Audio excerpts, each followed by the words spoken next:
If you're new to WordPress, I'm going to show you here how to install plugins. It's very simple. Once you're logged into your WordPress, you click on the Plugins tab. You click on Add New Plugin. And here you search for the plugin you want. So if you want Site Kit by Google, it's going to pop. Then you're going to need to click Install Now. And once it's installed, you're going to need to click on Activate. So once you see that it's active, that means you've installed it properly. Now in some plugins, example, SiteKit plugins, you're going to need to go back in your plugin section and go in the settings to connect your Google Analytics to your website. And in some plugins, like I said, you're going to need to go in the settings. So it's always good to go and look at the settings, right? For example, Opt-in Monster also has settings to be added once the plugin is installed. So it's always a good idea once you install the plugin to go back into plugins and go look at the settings of whatever you've installed. Now, I see a lot of YouTubers and marketers overcomplicate keyword research. Now, although it is very important, you need to understand something. Keywords are not the holy grail solution for you to rank in Google. It used to be, not anymore. Now, Google is looking for structure, quick answers to people's questions or problems. Although keywords are important, it's not the only thing you need to focus on. So, what you want to look for are keywords that people are typing, right? So the best way to do this, first of all, is go in ChatGPT and ask ChatGPT to give you 50 semantic relevant long tail keywords on whatever niche you're working on. So I'm going to take the health supplement niche just as an example. I don't necessarily recommend that if you're a beginner to go in that niche because it's highly competitive. But for the purpose of the video, I'm going to use the health supplement niche as an example. So now that I've entered this in ChatGPT, I wait for the answer. Then I take the first one. I go in the Google Keyword Planner tool and I click on Discover New Keywords. I enter my keyword here and I ask Get Results. Then I click on the little tab here to download as a CSV. I open my CSV. Now there's a lot of things that you don't need here because this data is mostly for people who are buying ads. Because the Google Keyword Planner tool is for people who are buying ads. So the only thing you want to keep is the amount, monthly searches, and the keywords. Okay, so you can get rid of currency because that's your home currency. It has nothing to do with the currency within the, the Google Planner tool itself. Then you delete everything else. Because as I said, that information I just deleted is for people who buy ads. Okay, so what I want to keep are the keywords and the monthly searches. Now, if you're using Excel, what you could do is select the column where there's the monthly searches. I'm going to click on Filter. From largest to smallest. Okay.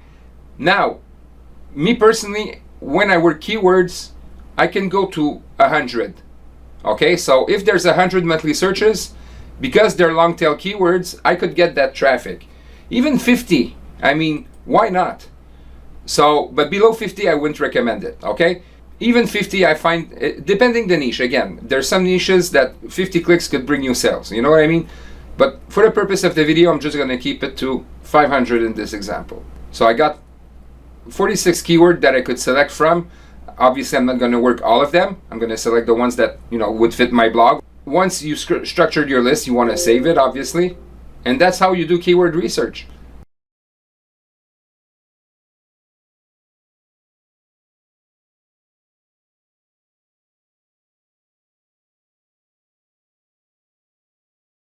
In this part of the training, we're going to go over the structure of your blog article because this is the most important thing of all, even more important than the keyword itself. Now, although keywords are important, your blog article structure is even more important. So the first thing that you need to understand is users' browsing habits. Now, most people, what they do when they land on a blog article, they read the title, they read the beginning of the article. If there's a video, they watch the video. And most of the time, they go down the bottom to read the conclusion. So knowing that, it's important that the blog article structure is made for people who are actually doing this, because most people actually, they don't necessarily read the whole article unless they're really interested in the subject. So as you're about to see, this blog article structure makes perfect sense. And this needs to be done in that exact order. So the first thing that people need to see, aside from the title of your article, is a featured image. And that image needs to be search engine optimized. Later during this training, I'm going to show you how to make them and how to optimize them. The second thing that people need to see is a clickable table of contents.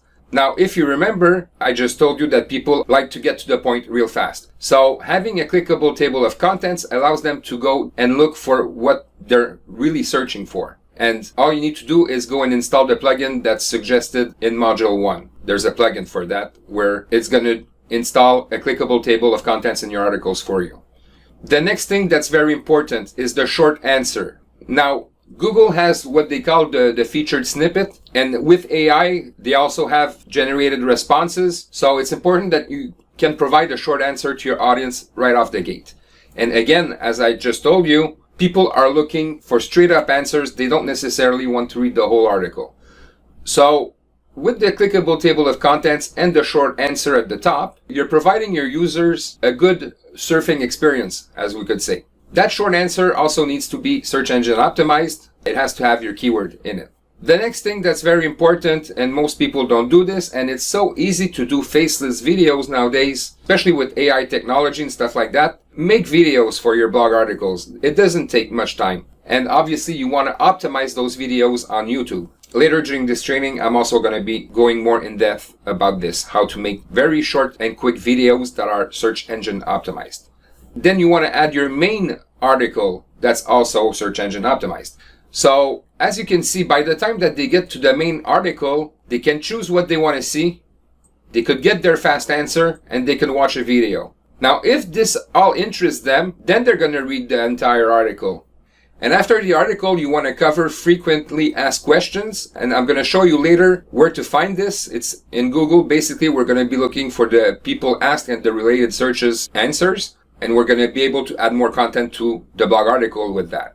And you want to have also your keyword at least once in there, right? And then you have the key takeaways. Once more, you want to optimize the key takeaways with your keyword. Then you have your inbound links, which means linking to other articles of yours within your blog that is relevant to that article you're making. So if you're making an article, you also want to add links that lead to some of your other articles that is relevant to whatever article you're creating. And as for outbound links, I know that, depending of the niche or the article, sometimes you won't be able to add sources, but when you can, do it. Okay, so it may seem like a lot, but with ChatGPT, this can all be done under 1 hour, one article with a video and fully optimized. Okay, so it doesn't take time at all when you know what you're doing and you're working with the right tools. So how do you guarantee yourself from outranking your competitors? Well, you need to look for an article that's ranking number 1 in your keyword, that's missing any of the stuff that I just showed you right there in the structure.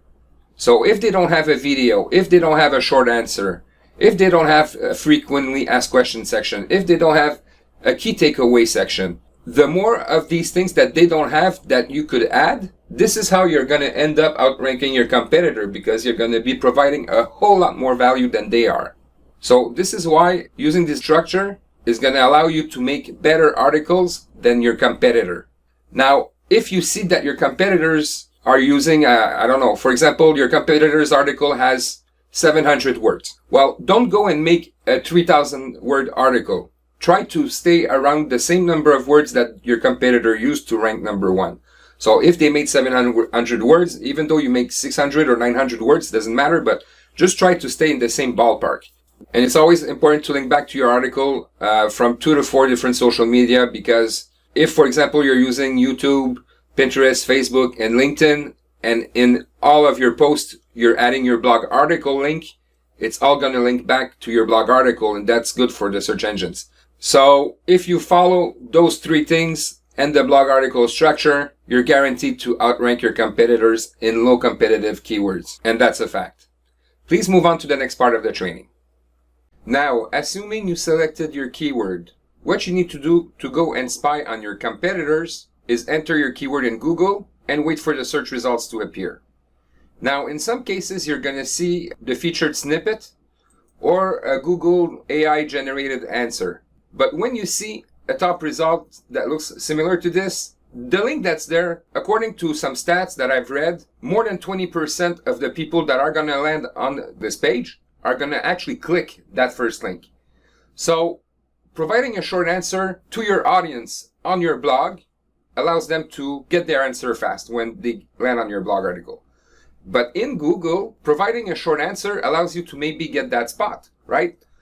Now, sometimes you'll also land on a Google result page where there's none of this, okay? When there's none of it, what you could do is ask ChatGPT after writing your article to provide a short answer, and then you go and put it in your blog article, at least so that your visitors can get their quick answer at the top of your article as shown in the previous video. Now, because I have the short answer here, what I'm going to do, I'm going to copy this and I'm going to go and put it in a notepad. I've already done that here, okay? So put it in a notepad for now, leave it as is and name this short answer. Then you're going to go below and write table of contents. So what you want to do is open the first result page and then you want to create your table of contents. So basically you grab each headline of that article, all of them, okay, just the headlines, and you make your table of contents with it here. Now, let's go back to Google. You see here, there's people ask and related searches. So here you could have information that could be added to your article. So I've done that here too. I've added the people ask and the related searches. Okay, so now I have my headlines to create an article. So then what I'm going to do basically is go in my prompts list and use my prompts to start writing my article. Now, what's very important is that when you're doing a prompt, you do a prompt for one line at a time. And as for your people asked and related searches, on your blog article, you're going to name it frequently asked questions. Okay, so you can use the people asked and the related searches to add a frequently asked questions section on your blog article. And you do the same thing again. You prompt each line one at a time. Okay, so like that, it's going to give you enough content to add to your blog article. And what's important, obviously, is that your blog article title has your keyword in it, that your article has your keyword at least one time. The same for the frequently asked questions section. And obviously, when you're going to ask ChatGPT to write your key takeaways, you want to also see your keyword at least once in there. And as for the short answer, same thing. You want to see your keyword at least once in there. And if you want to see if you could add even more content or better content, you could also look at the position number 2 and 3. This could also provide you more information to add to your blog article and make a better article. But at the end of the day, your goal is to make a better article than your competitors, right? So just focus on that. I mean, if I look at this article here, there's no table of contents, there's no video, and there's no key takeaways. So I know that if I make a better article than whoever's in top 1 in Google, I'm going to eventually start driving traffic. Maybe I won't get the top 1 and this person might remain there. But the fact that I have a better article than this person, I'm going to start ranking for that keyword and even end up in page 1 of Google. Maybe just not in the number 1 position, but being on the first page of Google is what you're aiming for, right? So just focus on making better articles than your competitors. That's the key to everything. Okay, so now I'm going to show you how you can make a complete SEO optimized video in less than 15 to 20 minutes. As you're about to see, it's super easy. So first, what we want to do is ask ChatGPT to write a 10-scene video script. So in the prompt, you could write something like, write a 10-scene video script that summarizes my entire article. Just add the speech, no instructions. Make sure to add my keyword at the beginning of the script. Make sure to ask the viewers to like, comment, share, and subscribe to my channel. So these are the elements that you want to see in your script. So once you've created your prompt, just click enter and let ChatGPT do its magic. So my script has been generated. I'm going to copy it. I'm going to put it in a notepad and I'm going to save. Then I'm going to go back in GPT and I'm going to ask it to write a text for my YouTube video description box. This is very important. You really need to use that term, YouTube video description box. Then you want to make sure to add the keyword in the beginning of the text. Add the blog article link that goes with your video, of course. So you add the link, whatever your link is. Also add hashtags. Also add a call to action to join my socials. Now, whether it's Pinterest, Facebook, LinkedIn, you could add your links as well to your social profiles in here. Once you've created your prompt, you wait for ChatGPT to write the text for you. So here in the video description, we have our keyword, we have our blog article link here, we have our hashtags, we have our socials. So once this is done, you grab your video description text and you put it just a bit lower in the same document, like that. Save. Okay, so now I'm ready to go and make a video, and when I load it in YouTube, I have my video description here, right? So as for the video editors, I've added 2 links below this video, and with these tools you're going to be able to make videos in 10-15 minutes max. Before I continue in this video, I want to talk about the video description. As you progress in your blogging career, you're going to have a lot of blog articles and a lot of videos that are related to whatever new video you make, right?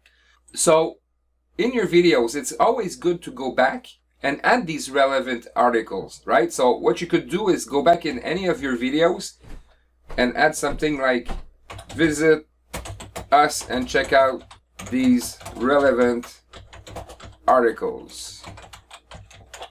And then you add your links here. I don't suggest that you exceed 3 links per video, but as time goes by, it's always good to come back in your videos and add these links, because this is going to drive more traffic within your network, because people are going to be hopping from video to video, from blog article to blog article, and so on. So obviously Google and YouTube's algorithm likes it when you come back and add fresh content, especially if it's relevant, like relevant articles, right? You could even do another section below it. Stay on YouTube and check out our relevant videos. And then you could add 3 video links that are relevant here, right? So obviously the more you optimize your videos, the better you'll get results.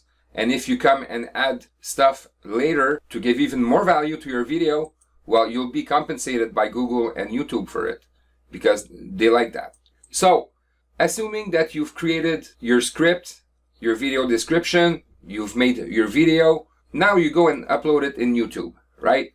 So your video description text goes in the video details section. This is where you want to add it. And as for your video script, you're going to obviously use it to create your video, but you're also going to come and paste your script in the subtitle section, because Google and YouTube crawl the subtitle section. So if you add your script and your keyword is in there, that's pure SEO, and Google and YouTube loves it. So because you already have your video script, you might as well go and paste it in there, right? That's going to optimize your video even more. So now, assuming that everything is done, you're going to also want to embed your YouTube video in your blog article. Now, if you remember in past videos, I was talking about structure. So it's important that once you've created your YouTube video, that you go and embed it in your article as well. Please move on to the next part of the training. Okay, so now let's talk about your social media posts. So once more in ChatGPT, we could ask it to write our posts for us.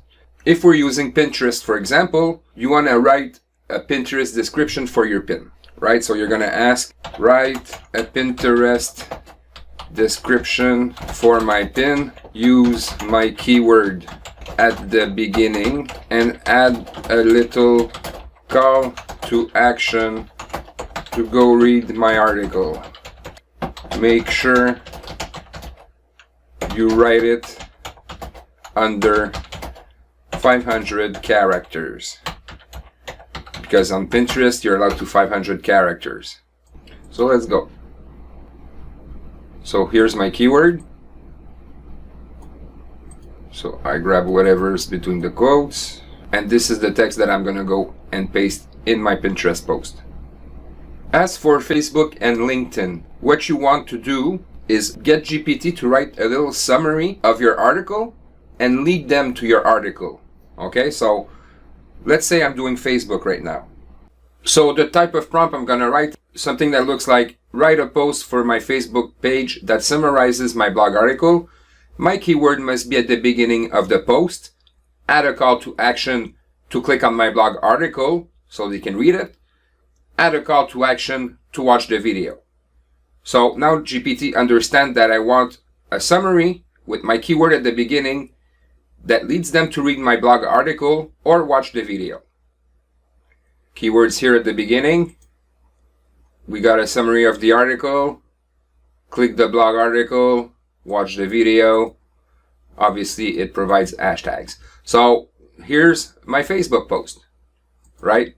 And I could do the same for LinkedIn. So I just need to grab the same prompt and just change the word Facebook for LinkedIn.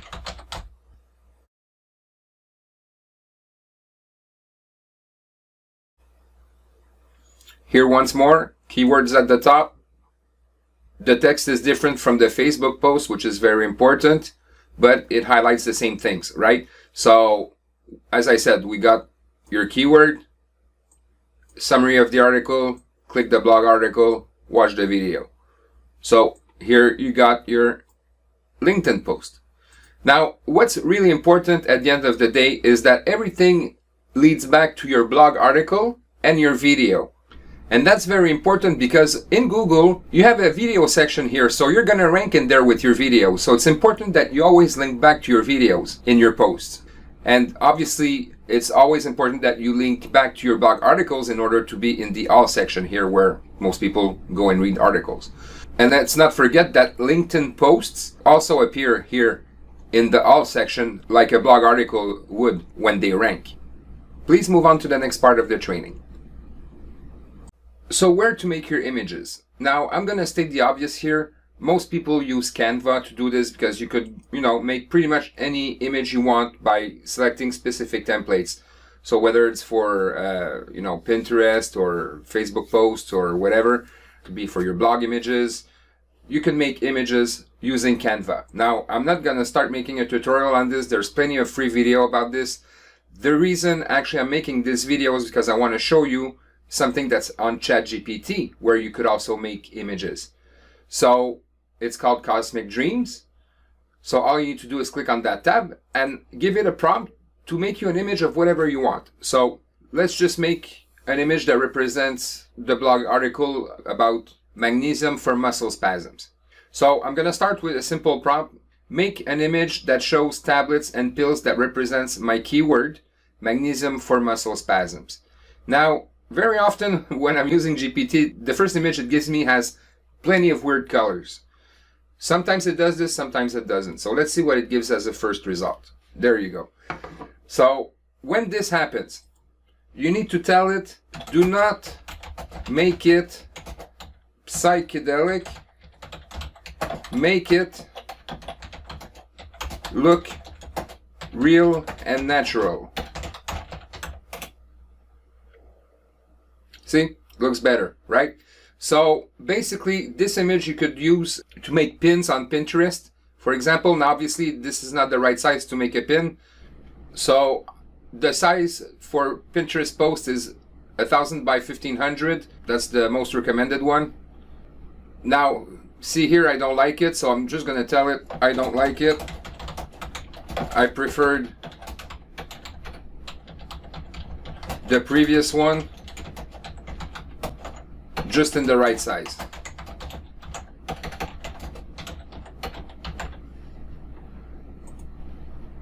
So it's going to give me another example. So you could do this until you get the image you want, basically, right? So if you remember during the training, I told you need to talk to GPT like it's your secretary. So you just keep on giving it instructions until you're satisfied, basically, right? Now, making an image like that, the advantage is that nobody uses it because these images are all made custom. So that's a big advantage from using royalty stock image things, right? So it's better sometimes to just make it with GPT if you can, right? So this image is actually quite nice. So I could go and make pins with that. So once this is done, I just need to download it and it's gonna go on my desktop. You could make your images for any social media, any type of banners, any type of blog article images. So the Cosmic Dream tool here is very useful to create images. Please move on to the next part of the training. Now, about optimizing your featured image on your blog article. So basically, for you to have an image at the top of your blog article, you need to set it in the featured image section.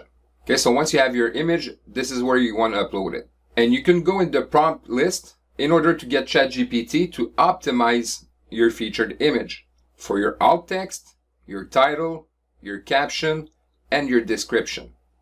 And this is very important that you do this for every featured image that you create and add in your blog articles. Optimizing your images can only be beneficial for you to rank in Google. Please move on to the next part of the training.